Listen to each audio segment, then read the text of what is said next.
Как лучше начать? Мой папа ковал подковы, я кую подковы, сын мой будет ковать подковы.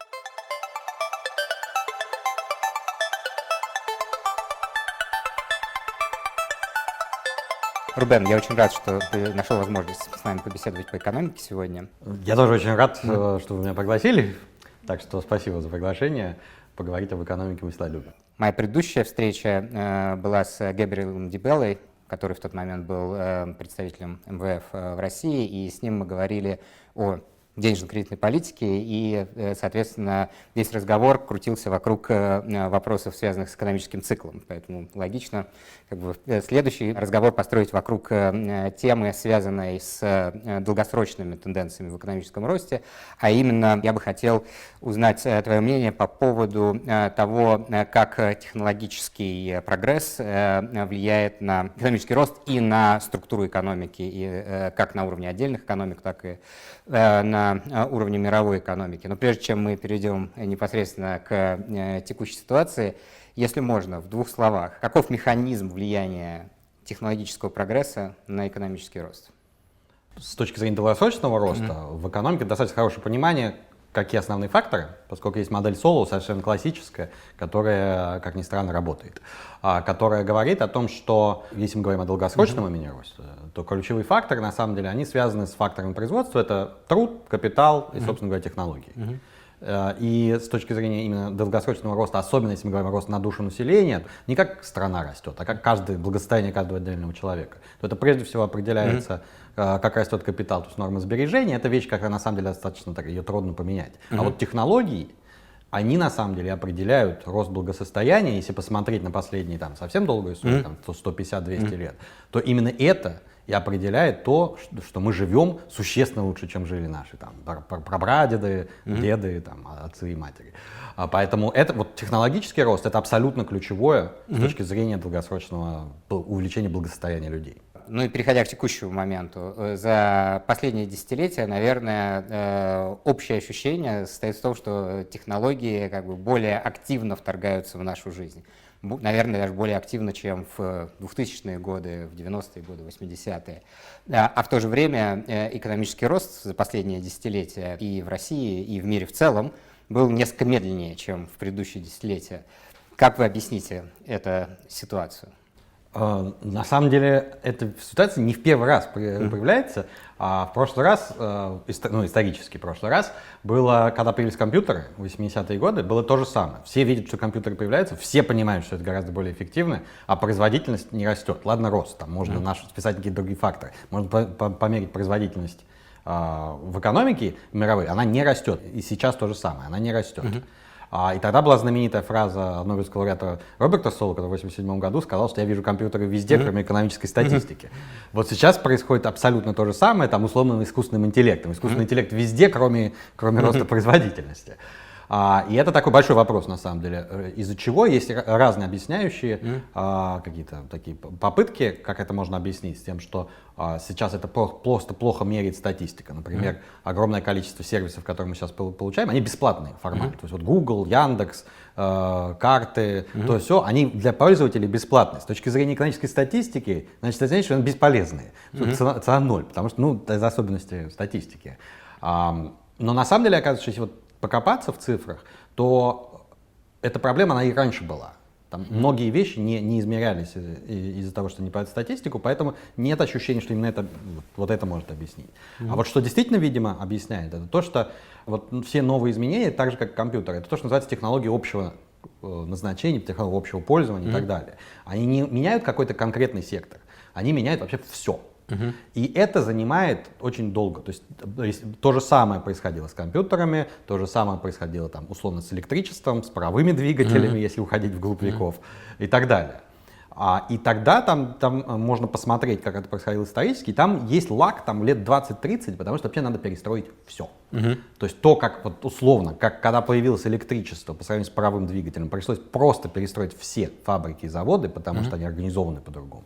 Также сейчас все бизнес-процессы должны по-другому абсолютно выстраиваться, потому что если у вас в складе бегает робот, а не человек, то склад по-другому надо строить. И вот сейчас пока еще живы старые склады, как-то не хочется их перестраивать. И поэтому, на самом деле, скорее всего, вот этот эффект, и это всегда так, на самом деле, когда идешь широким фронтом, ты идешь медленнее, но потом общие изменения гораздо больше.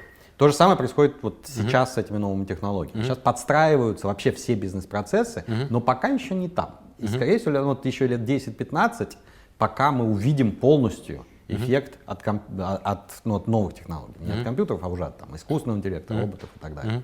Рубен, ты упомянул то, что в экономической статистике часть из тех новых сервисов, которые сейчас реализуются, они никаким образом не улавливаются, потому что за ними нету рыночной транзакции, нету обмена услуги на деньги.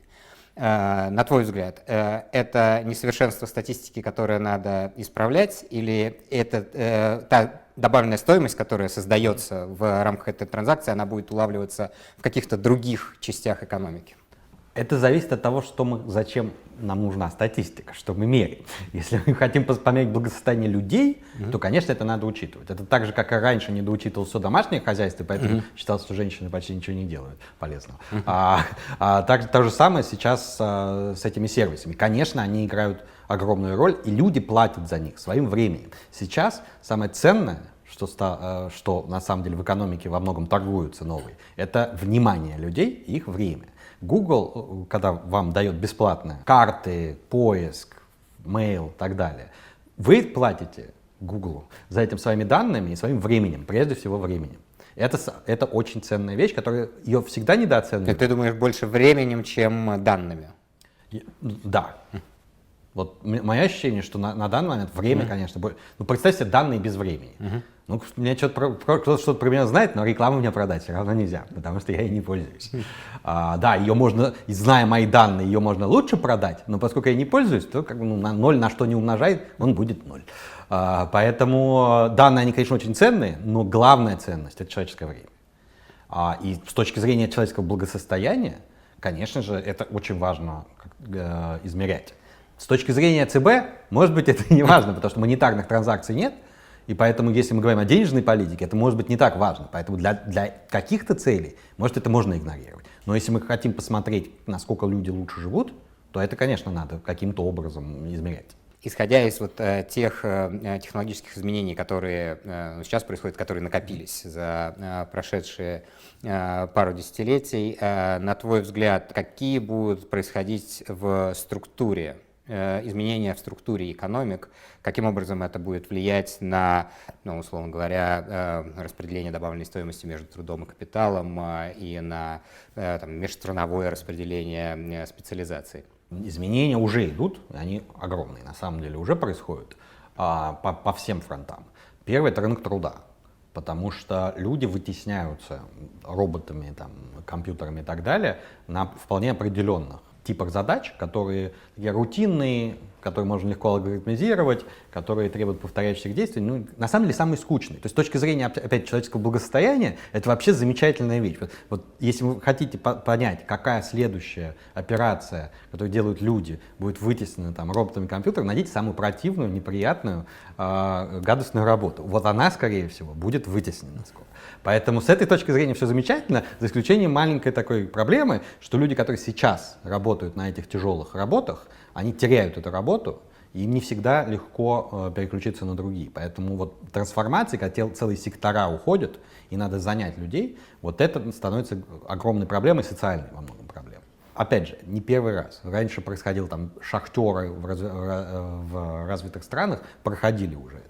А лудиты в 19 веке тоже все это проходили. Это переходный, очень болезненный процесс, который в итоге мы все будем жить лучше, но в промежутке некоторые люди могут пострадать, и вопрос, как им это компенсировать, и как приспособить к их новой жизни. И здесь, конечно, роль государства, она будет меняться и изменяться. Это с точки зрения рынка труда. С точки зрения, например, распределения цепочек добавленной стоимости в мировой торговле, тоже все очень сильно меняется, потому что то, что мы видели последние лет 20-30, то, на чем Китай поднялся, дешевая рабочая сила, это становится сейчас не так важно, потому что вот дешевую рабочую силу заменяют станки, роботы и так далее. И уже в Китае, на самом деле, это неправда, что они зарабатывают дешевым трудом. Он во-первых, он просто уже не дешевый совершенно в Китае. Во-вторых, они действительно уже по-другому работают.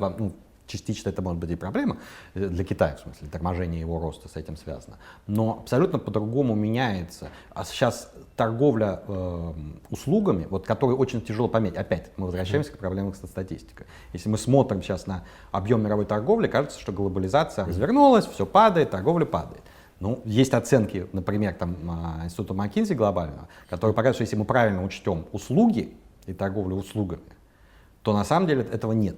Она не так быстро растет, как раньше, но растет. И в основном за счет сектора услуг. То есть, да, торговля товарами падает, но она более чем компенсируется торговлей услугами. Потому что, например, условно, как производится iPhone. Что такое iPhone? Его придумали в Америке.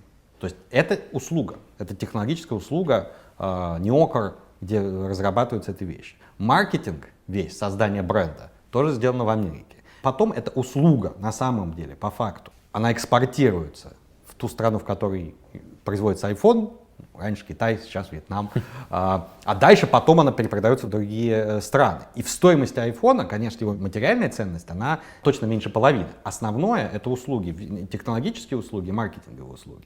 И вот сейчас вот такие тенденции, они будут продолжаться. В развитых странах, скорее всего, специализация будет такая, что они будут прежде всего специализироваться на дизайне, на всем, что связано с научными разработками, продвижением технологий, а уже сборка, производство, причем кастомизированное производство, этот конкретный рынок, оно уже будет делаться на месте и силами уже кого получится, людей или роботов. Но сдвиг торговли с товаров на услуги, он просто вот виден очень ярко, особенно если правильно посчитать услуги, особенно те, которые стоят 0. Ну, и это не только в торговле, это и в структуре ВВП, да, идет сдвиг товаров в сторону услуг. А вот если немного поподробнее поговорить о вот, там, то, что было на первых полосах газет последние 2 года довольно активно, вопрос торговых разногласий, в первую очередь между США и Китаем. Все-таки значимой частью этих споров является там, отношение к передаче технологий, к правам интеллектуальной собственности и так далее. На твой взгляд, куда этот процесс движется? Насколько велик риск того, что мы окажемся в ситуации, когда будут там, 2-3 экономических блока в мире, каждый из которых будет независимо развивать технологии? Если мы окажемся в этой ситуации, это будет, наверное, не очень хорошо для мирового технологического развития. Я не думаю, что произойдет прямо вот такая вот балканизация технологических процессов. Это просто, на самом деле, просто очень тяжело сделать. Технологии, они сейчас, пока Китай их в основном продавливал привилегиями, что вы можете работать у нас, а взамен вы даете технологии, ну еще и подворовывал слегка.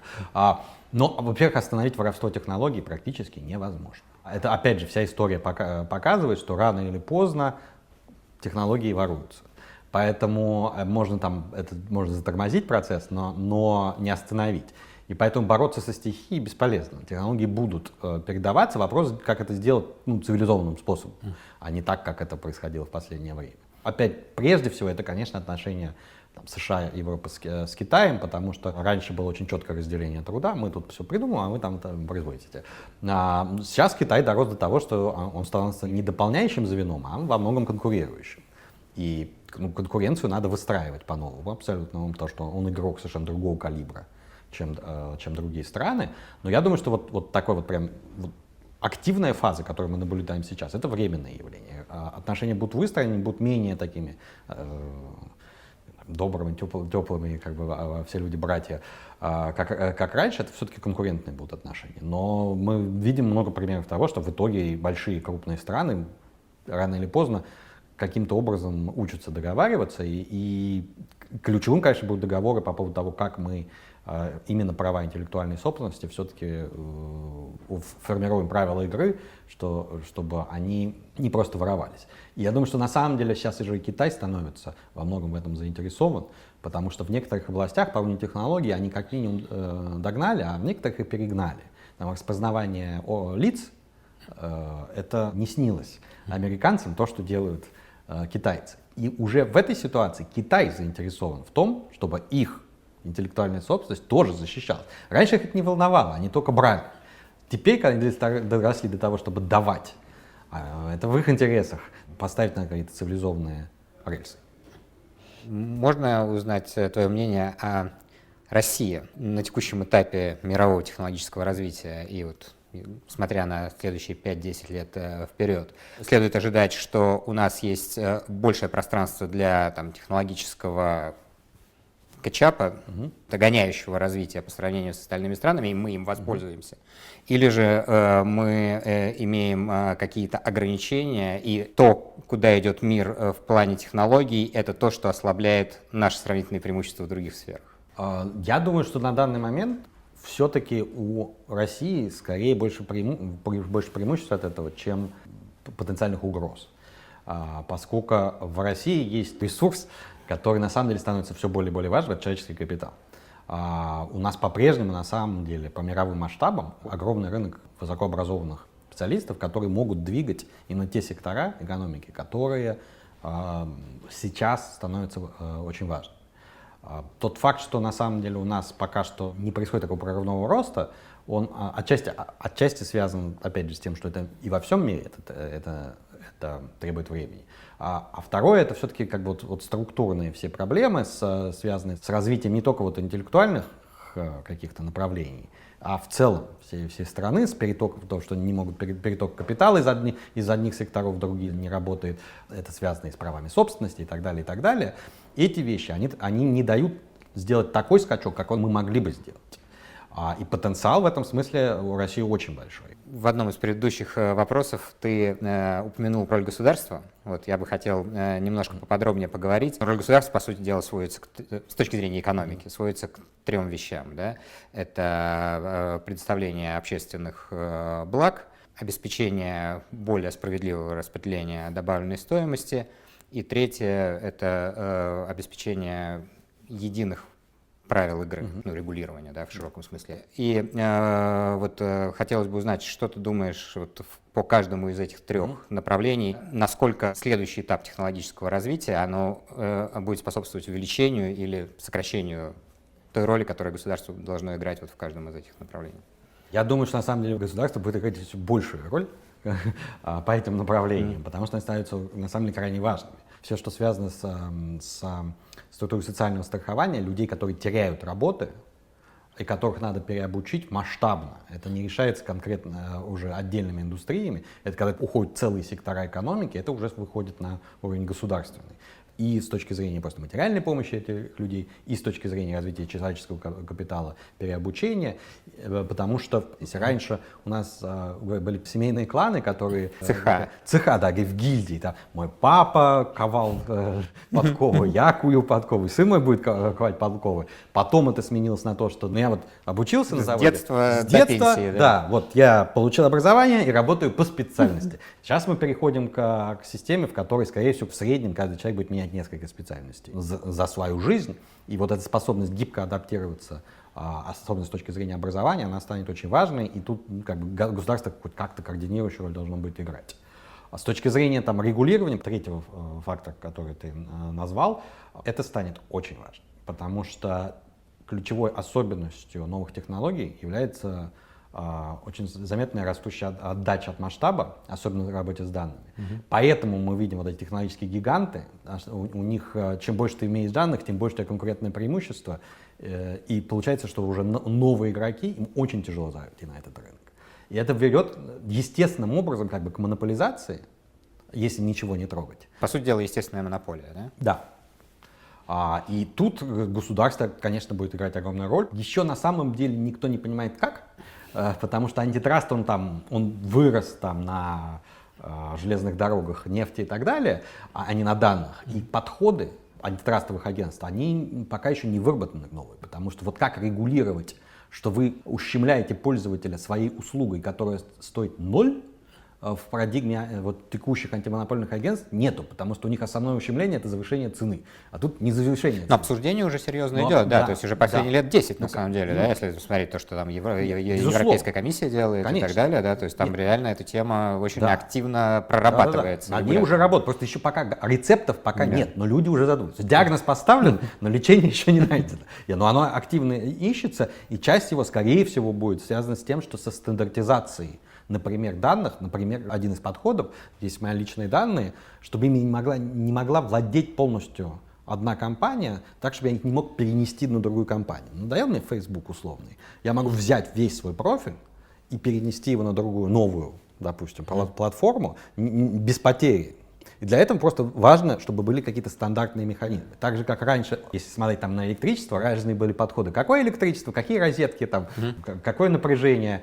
И это вело к созданию таких маленьких локальных монополий на рынках. Потом были выработаны единые стандарты при участии государства, и все. Оказалось, что у вас нет монополии, потому что розетка одинаковая. Я могу взять свой прибор, переключить на другую. Вот, скорее всего, что-то похожее будет работать с данными, потому что стандарты подхода разделять компании, это уже много, вот именно 10 лет уже обсуждается, что это, скорее всего, с точки зрения эффективности очень слишком дорогая цена для того, чтобы бороться с естественной монополией. А вот легкий переход, стандартизация, какие-то правила, которые позволили бы дать возможность новым игрокам выходить на эти рынки, вот здесь роль государства она будет возрастать. Кроме того, опять же, это скорее возвращаясь к публичным благам, но тема безопасности, национальной безопасности, она, безусловно, играет огромную роль. И обеспечение безопасности — это роль государства. И опять, мы в новом мире, обеспечение совершенно другой безопасности. Вот то, что страшные слова «кибербезопасность», они вселяют ужас во всех, и мы хотим что-то с этим сделать, но как, мы тоже пока еще не совсем поняли, потому что простые топорные методы, все отрезать, оборвать провода и считать, что в безопасности, они имеют гигантскую совершенно цену с точки зрения экономического развития. Поэтому вот выбор, как в стандарте финансовый выбор между доходностью и риском, здесь на самом деле то же самое, как бы экономический рост и обеспечение безопасности, они часто приходят в противоречие, и надо находить баланс. Если Китай может себе позволить, благодаря своему просто размеру, например, просто отрезать некоторые сервисы, там, правда, в основном, конечно, не безопасности соображения национальные, такое, что нас кто-то атакует, но все равно они по своим причинам политическим могут это сделать. На 1,5-миллиардном рынке можно развить свои сервисы. Большинство стран, практически все страны в мире, на самом деле, не могут себе позволить такой роскоши. И в России в том числе. В России нет шансов вырастить какие-то такие крупные сервисы только внутри себя, мы не можем, на самом деле. Поэтому надо будет находить какой-то баланс между открытостью и обеспечением безопасности. И это огромный вопрос, который мы на самом деле плохо еще понимаем, как будет решаться. И тут роль государства, опять же, будет очень значительной. Да. И последний вопрос, Рубен. С кем ты планируешь провести свой следующий диалог? Я очень надеюсь, что мне удастся поговорить с человеком, который меня учил макроэкономике, когда я был в Гарварде, с Кеннетом Роковым, который собирается посетить Москву. И я вот очень надеюсь, поумнев, мы сможем поговорить с ним уже как на другом уровне и обсудить его взгляд на развитие экономики.